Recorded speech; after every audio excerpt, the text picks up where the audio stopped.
Warning, if you don't watch this entire video, you may not have what it takes to pay attention long enough to develop the psychological mindset, the skills, and the confidence to build wealth. Let's talk about it. Hey, what's good, YouTube? I am Royal. Welcome to Royal's Mindset, where I'm documenting my wealth building journey.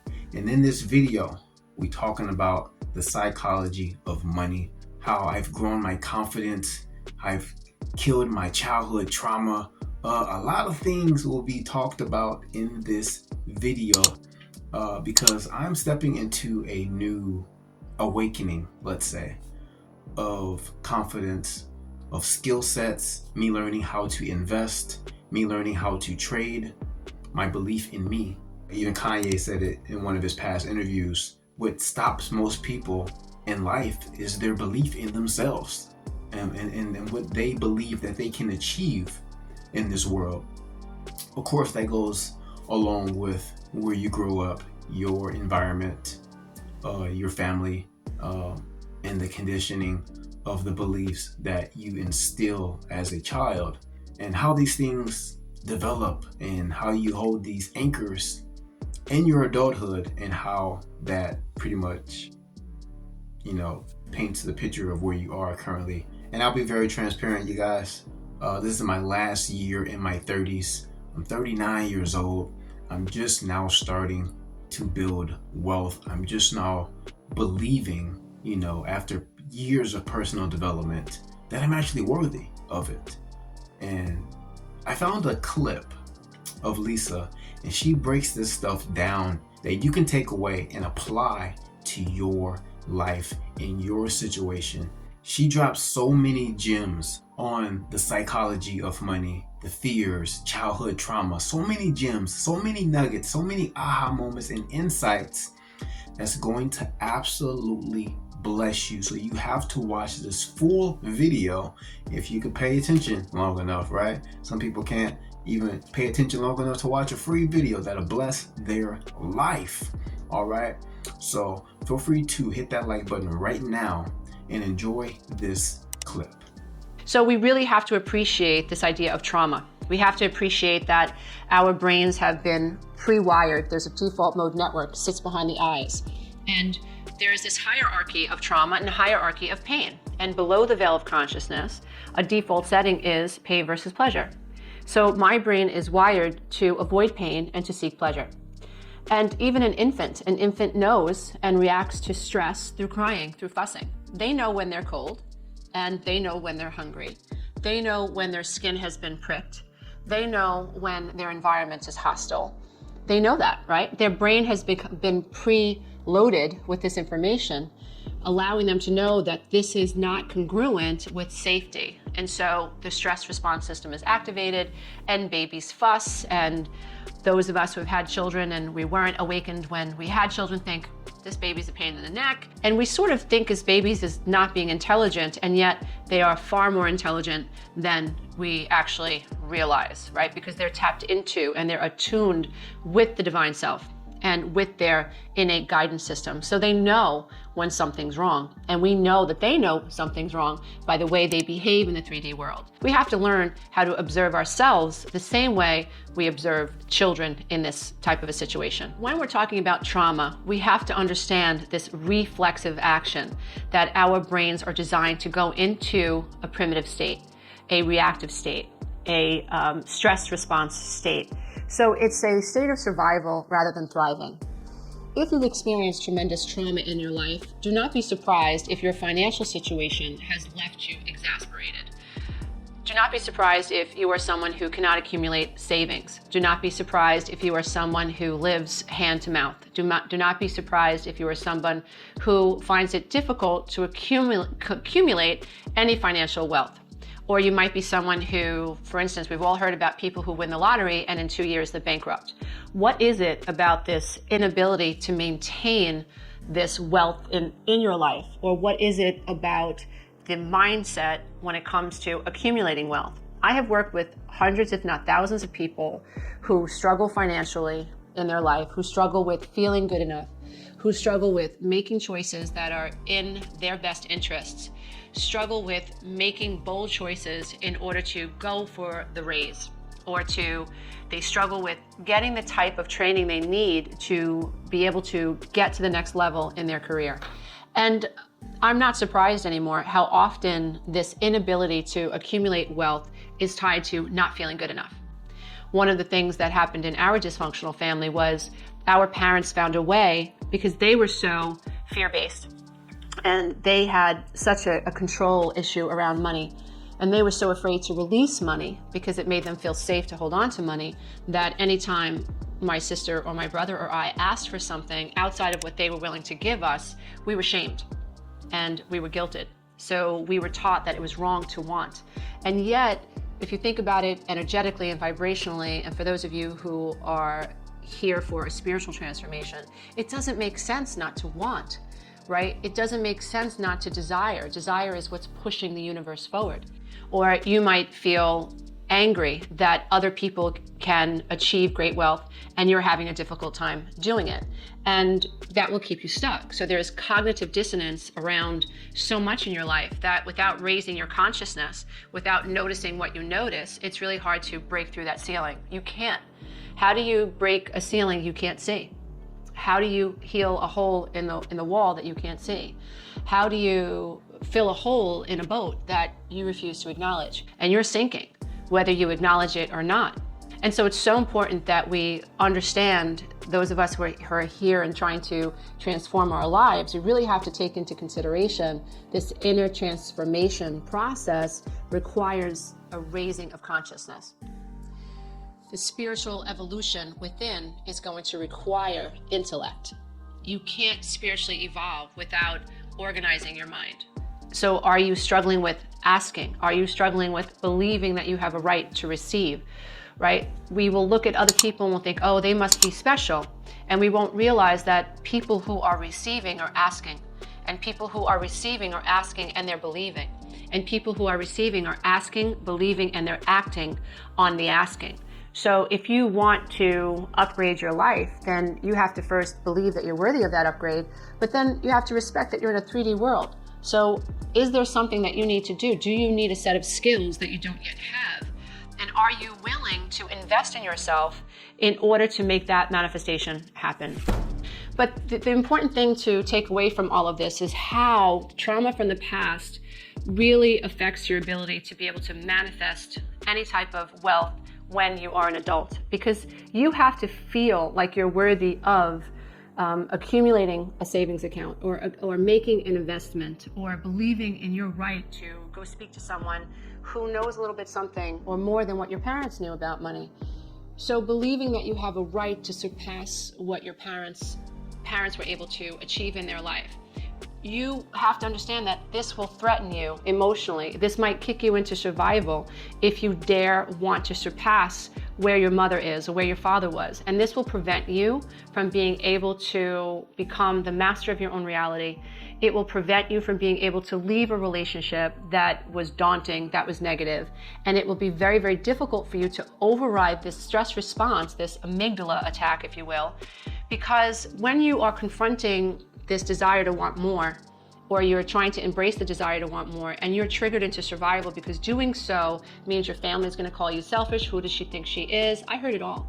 When I wrote my first book, I heard it all. When I got divorced, I heard it all, right? All of the labels that I was afraid that they were going to use, they did. And it was a terrifying and yet transformative, exciting time. And although I probably wouldn't want to have to do it again, I would, to be where I am today, to be able to break through and to break free these negative paradigms. I would do it all over again.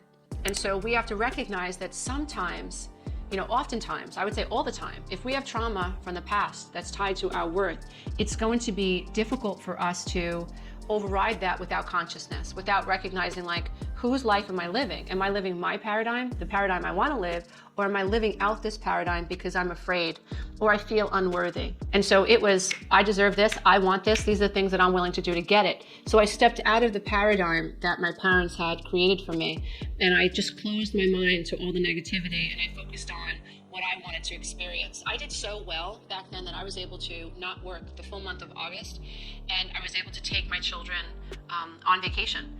And this was something that my parents would look at me like, why aren't you working? Like, you should be working your finger to your bone. How dare you take your children on vacation? This is something that my mother and father always said they were going to do, but never did. So here I was saying, you said you were going to do it, and you could do it, and you didn't, but I'm going to do it. And if it makes you feel bad about what you didn't do for us because of your childhood programming, that's not on me. You're gonna have to work that out. So we're sort of like literally cutting these emotional and vibrational umbilical cords to the past so that I can recreate or create something that was new in the future. I wanted to program my children for resilience. I wanted to program my children to be able to invest in themselves so that the world could invest in them, so that others could invest in them. That's the way it works. The more willing you are to invest in you, the more people invest in you, and your world will shift. But when you have these paradigms, when you feel bad about taking care of yourself, sometimes you resent people as an ego defense mechanism for actually doing what it is you want to do that you feel you can't do. So it's not uncommon to resent someone for having what you want, but you're too ashamed to ask for. And you need a paradigm shift. You need to break through. And so it's important that we investigate the negative experiences and negative ideas we have tied to our wealth, because if we don't feel like we're good enough, so if you don't feel like you have worth for who you are as a soul, it's going to be really easy for you to settle for the crumbs in life. But I would have to say that the people that I know that are doing well, they've invested in themselves. So you have to ask yourself, am I investing in myself? Am I investing in personal development? Am I learning to feel better about myself so that I can invest in myself so people have confidence in investing in me? This is the way it works. Or am I settling, or am I making excuses because I'm afraid, which is normal? You know, it takes a lot of bravery to break out and to break through an old paradigm, right? If you have family members who think you're selfish, I was taught that it's selfish to want more. My parents put people down that had. So I thought, well, the answer is to be a have-not. And then I thought, well, that just doesn't even make sense because flowers lean towards the sun. Flowers naturally want to drink up the rays of the sun. They naturally want water. You know, if I'm organic and I've come from the stars, right? And I'm an heir to the universe, why am I playing it small? I'm playing it small because of this dysfunctional programming, which is neurological, which is chemical, which is somatic, because my body responds to what I think. And so my mind creates this auric field, and it's in that auric field that I have to operate outside of mind through consciousness in order to effectively change what's going in so I can change what's manifesting on the outside. Healing is an inside job. So if you're settling for less than what you deserve, that's because you received less than what you deserved as a child. But that's not the end of the story. And I can tell you, as someone who continues to work on my ability to love myself and see worth in myself, in spite of feeling so invisible, if I can do it, you can do it too. And so I encourage you to really begin investing in yourself. Investigate the connections to worth, to value of the self, to your savings account, your checking account, where you live, how you eat. What do you settle for? Are you someone who refuses or is afraid to ask for more? And if so, why? Right? Are you afraid to invest in yourself because your mother relied on your dad and it's terrifying to be completely financially responsible? What is it? I know that was my fear. How am I going to do this? But when everything fell apart, when the floor fell out from underneath me, when my parents moved to a different state, right? When my ex-husband said, no, I'm not doing this for you. No, I'm not getting that for you. No, I'm taking all this away. Bare minimum, this is what you're getting. And I had 3 little kids to take care of. It was like a wind up. Someone winded me up. Like, you know, it's like, I got to do what I got to do. And I began to invest in myself, right? When I published The Road Back to Me, it was between $6,000 and $8,000 that I had to invest. But I thought, if I don't invest in me, who's going to have confidence to invest in me? This is the way it works. So if you are stuck, consider whether or not you're investing in yourself, because everything's energy. And know that when you start to invest in yourself, you create a ripple out into the universe. And that's all it takes to begin the process of inner transformations that eventually manifest as the physical transformation you deserve and you're entitled to as an heir to the universe. I'll be honest, some of you guys may have to watch this video again or share it with somebody if you found the nuggets in that clip, because there's so many things that I could relate to from what you were saying, and maybe you can as well. If you can, feel free to drop that down in a comment down below, because when I look at my own story and my own past, my parents, right, the beliefs that were ingrained in me probably without even knowing, unconsciously, right, there are so many things that I can take from that, and how my parents, kids, my siblings, how we developed as adults. Because I truly believe that I'm going to become a millionaire. Like, without a shadow of a doubt. It ain't if, it's only when. Especially with the knowledge and the skill sets that I have now that I didn't have years ago. And just years and years of personal development, me just growing and believing in myself. So many different businesses failed. Some of them worked, some of them didn't, right? It's that resilience that keeps me moving forward. Me growing up with a chip on my shoulder. Being from Oakland, California, experiencing everything that I've experienced, and losing almost everything but my sanity. Amen. Losing everything but hope. Bettering myself every single month. Not being afraid to invest in myself. Buying books. I just bought myself 2 new books for Christmas.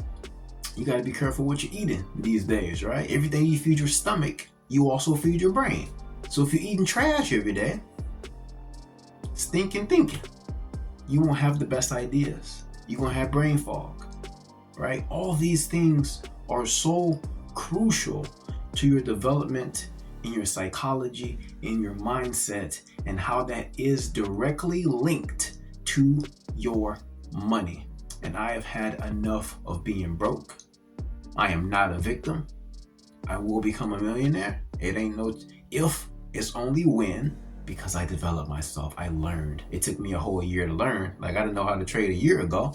But I just keep growing. I keep learning. I keep trying. I keep failing. And I keep moving forward with the same enthusiasm that's going to get me to the finish line. And you can do the exact same. No matter where you grew up, no matter your past, no matter your environment, you can overcome the things you think are holding you back. Her full video is in the link in the description if you want to watch her full video. She shares a lot about her story. Very, very powerful. This video sure has blessed me, and I hope it has blessed you as well. Because if you enjoyed this video, I'm sure you will enjoy the next one.